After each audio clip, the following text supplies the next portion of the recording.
तो hello guys, मैं सभी लोगों को ब्लैक फ़ोन एक्सप्लेन करने वाला हूँ।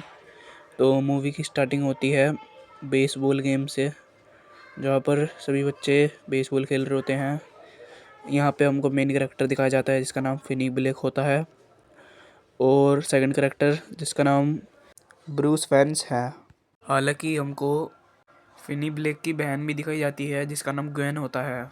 तभी सीन शिफ्ट होता है और ब्रूस फिन से कहता है कि तुम्हारे हाथ में जादू है दोस्त। तभी हमको अगला सीन दिखाया जाता है जिसमें ब्रूस वैंस अपनी साइकिल चला रहा होता है, और तभी सीन शिफ्ट होता है फिनी ब्लेक के ऊपर, जो कुछ रॉकेट का खिलौना बना के उड़ा रहा होता है।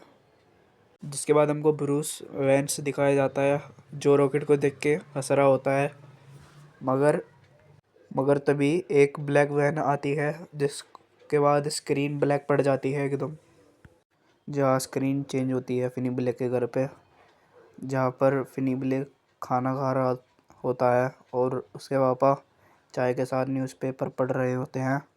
मगर तभी हमको फिनी ब्लेक के पापा दिखाए जाते हैं।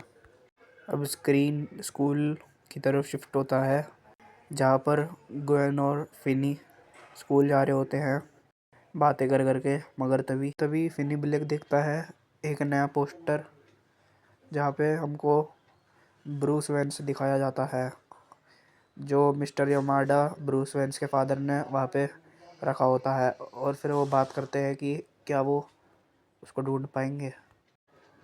अब नेक्स्ट सीन में हमको दिखाया जाता है कि स्कूल में लड़ाई हो चुकी है फिन के दोस्त रॉबिन और एक लड़के मूस की।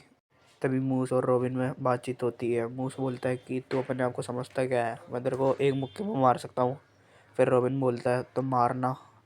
फिर उनमें तगड़ी लड़ाई होती है जो आप देख ही सकते हैं। लोग रॉबिन को सपोर्ट करते हुए बोलते हैं कि बहुत मारो और इसको छोड़ना मत। मूस भी उसको मारने की बहुत कोशिश करता मगर मार नहीं पाता। लेकिन तभी रॉबिन उसका गला पकड़ के उसको ज़मीन पे पटक देता है।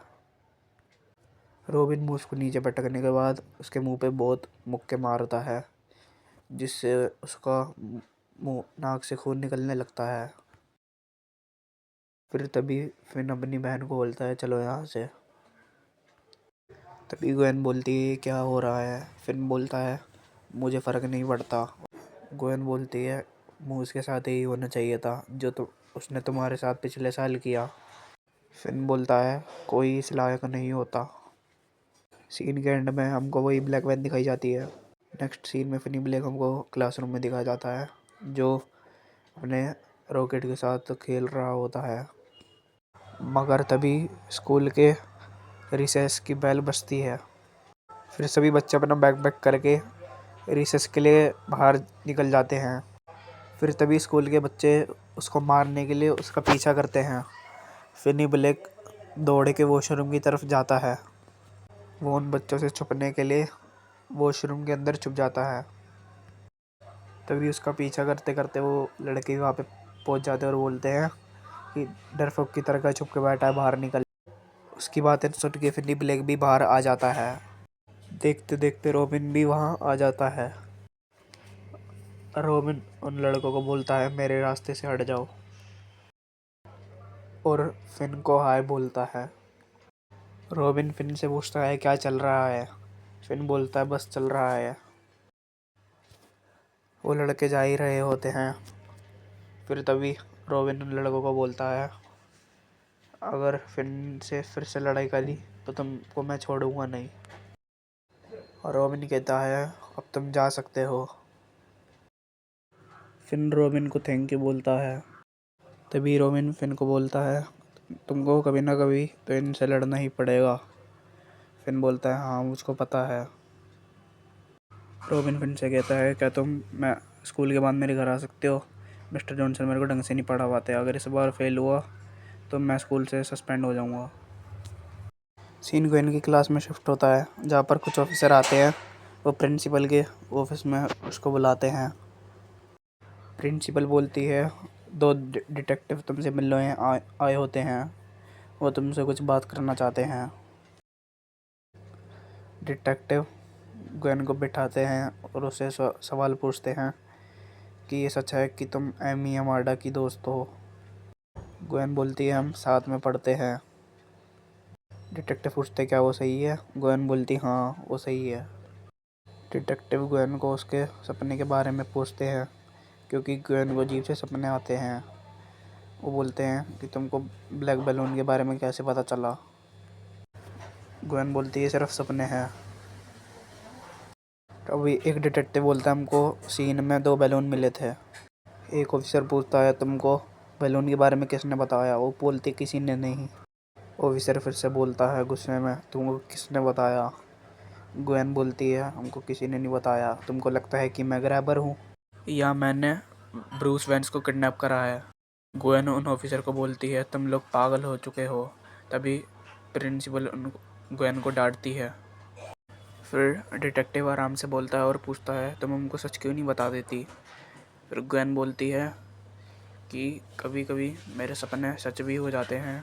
फिर सीन चेंज होता है और ये दोनों घर जा रहे होते हैं।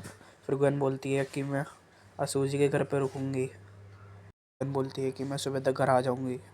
फिर सीन फिन्नी के घर का दिखाया जाता है जहाँ फिन्नी के पापा सो रहे होते हैं।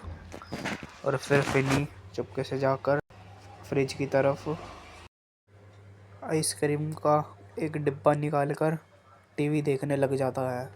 देखते देखते फिन्नी की भी आँख लग जाती है। फिर सुबह का सीन दिखाया जाता है जहाँ पर फिन्नी सो रहा होता है। फिर अचानक से फिन्नी को बेल्ट की आवाज़ आती है जहाँ फिन्नी और ग्वेन के पापा ग्वेन को मार रहे होते हैं। तभी फिन्नी बोलता है रुक जाइए पापा। ग्वेन के पापा बोलते हैं वो 2 डिटेक्टिव मेरे ऑफिस में आए थे। ग्वेन बोलती है मुझे नहीं पता। फिर ग्वेन के पापा बोलते हैं तुमको मुझे बताना होगा इन्वेस्टिगेशन के बारे में। ग्वेन के पापा ग्वेन को बोलते हैं कि तुम्हारे सपने बस सपने ही हैं, इनका कोई वजूद नहीं है। वह बोलते हैं क्या तुमको समझ आ रहा है? ग्वेन बोलती है हाँ पापा। ग्वेन के पापा अपनी बेल्ट को नीचे करके बोलते हैं जाओ जाकर टीवी देख लो या जो करना है करो। अगले सीन में हमको फिन्नी और ग्वेन टीवी देखते हुए दिखाते हैं। अगले सीन में हमको रोबिन को दिखाया जाता है और वही ब्लैक वैन। एक बंदा वैन के बाहर निकलता है और फिर स्क्रीन ब्लैक होने लगती है। PT1 and